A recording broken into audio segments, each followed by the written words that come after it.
Digimon Savers, or Digimon Data Squad as it's known here in the US, was certainly an interesting series. Between the change in the overall form of the show shrinking back down to a main cast of 3 for the first half of the series, Marcus Damon's boisterous demeanor, and the insane designs we see in this series, this show actually has a lot to offer the fans. But one thing I've been asked routinely as of late has been, how strong is Shinegreymon? Where does he stack up in comparison with the rest of the series' mega-level partners?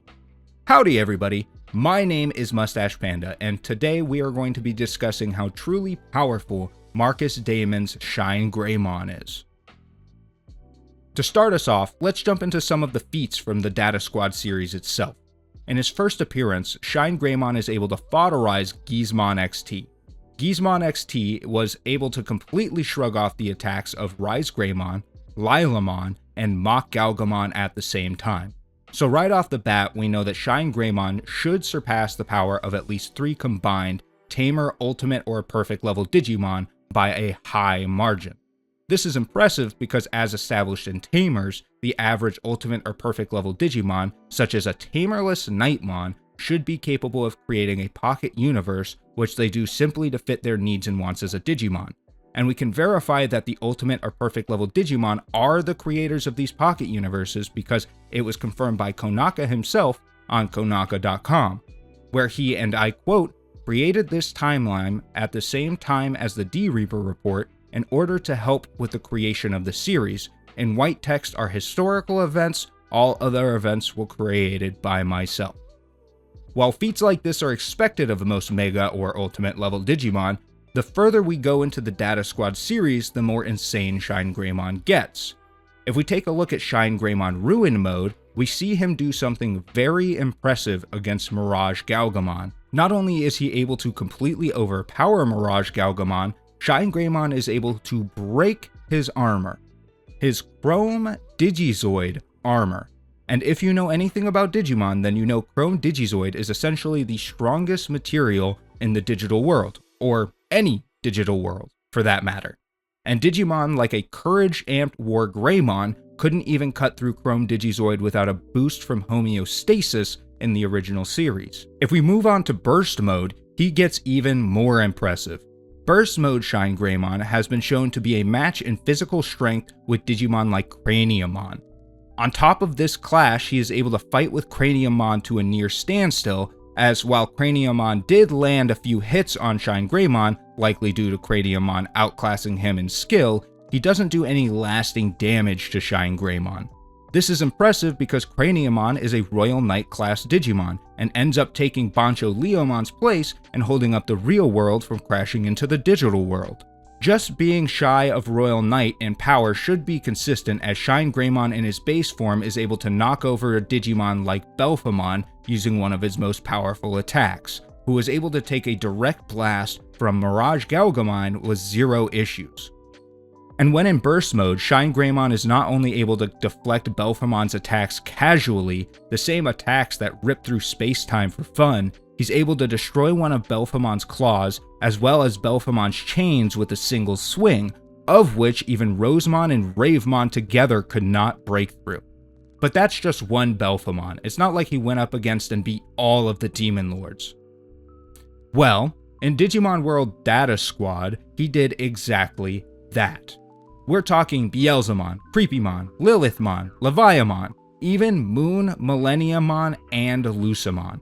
And in the story of this game, Lucemon has the same goals that Apocalypmon had in Adventure 1999, to pull every last thing into the Dark Area.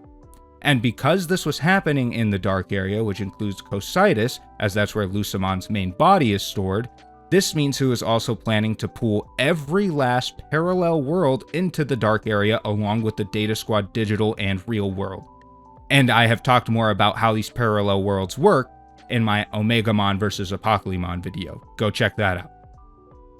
This alone should classify Shinegreymon as a high Hyperversal threat, but we can take it one step further. At the end of the Data Squad series, Yggdrasil shows up to do battle. Base Shinegreymon is able to blitz one of Yggdrasil's attacks and is shown to be able to break through some of Yggdrasil's tentacles. And while in burst mode, he was able to tank an attack from Yggdrasil, though it did revert him back to Agumon, and was able to temporarily injure Yggdrasil alongside the other burst mode Digimon. Now, of course, those injuries did not last very long, but the effort and performance put forth by Shinegreymon in this fight is extremely impressive for a non-fused Digimon who isn't a Royal Knight. Now, of course, I would be ashamed if I didn't talk about what actually did Yggdrasil in. Agumon Burst Mode.